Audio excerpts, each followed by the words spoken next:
काजुवादी आइज भन्यो भने म आफ्नो खुसीले गएको जसलाई पनि डाक्दैन आउँछ जङ्गलमा गएर कति पाइप तानियो कति काम गरियो हो माथि त्यो ओसमा आराधरान पनि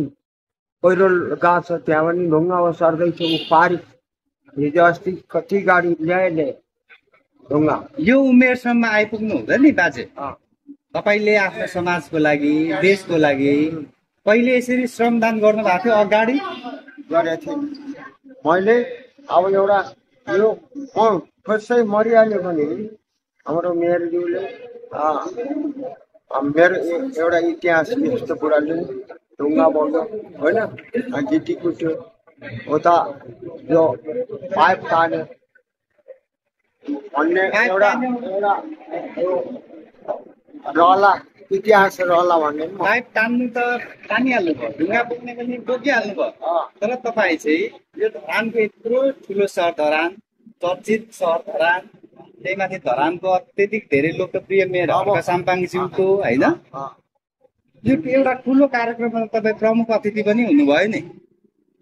कस्तो लाग्छ हजुरलाई मलाई त म एकदम गाई लिएर बाबु भन्दा ठुलो भगवान रहेछ अनि म पनि मर्ने बेलामा पनि मलाई भाग्यशाली ठान्छु किनभने सबैजना मन्त्रीहरू पछाडि तपाईँ अगाडि बस्नु भएको थियो नि देश विदेश मलाई म जहाँ भने म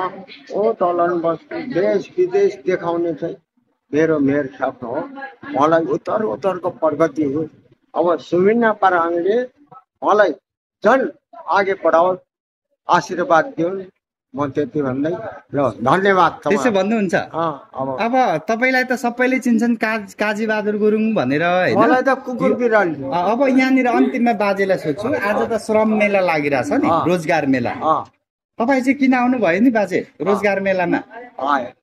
के को लागि आउनु भयो अलिकति भनिदिनुहोस् त म रोजगार मेलामा मैले नपानी मेरो छोरा नाति कलाको पाउला उहाँहरूले यो निकाल्नु भएको छ अभियान अनि म त्यो पनि हेर्नुला मैले नगरे शरम गर्नुपर्छ भने म शरम दाता यहाँ लेखै छ श्रमदाता हो हेर्दिन हजुर म हो श्रमदाता म हेर्दिन तपाईँ श्रमदाताहरू मध्ये पनि धरानका सबैभन्दा उमेरको हिसाबले है बाजे फेरि सोच र तपाईँको काम गराएको हिसाबले होइन जाँगरको हिसाबले होइन उमेरको हिसाबले चाहिँ अलिक माथि हुनुहुन्छ तर जाँगर चाहिँ फेरि युवा पुस्ताको भन्दा ज्यादा छ त्यस्तै हो ज्यादा आफूले सकेसम्म हामी देशभरि के अरे छातीभरि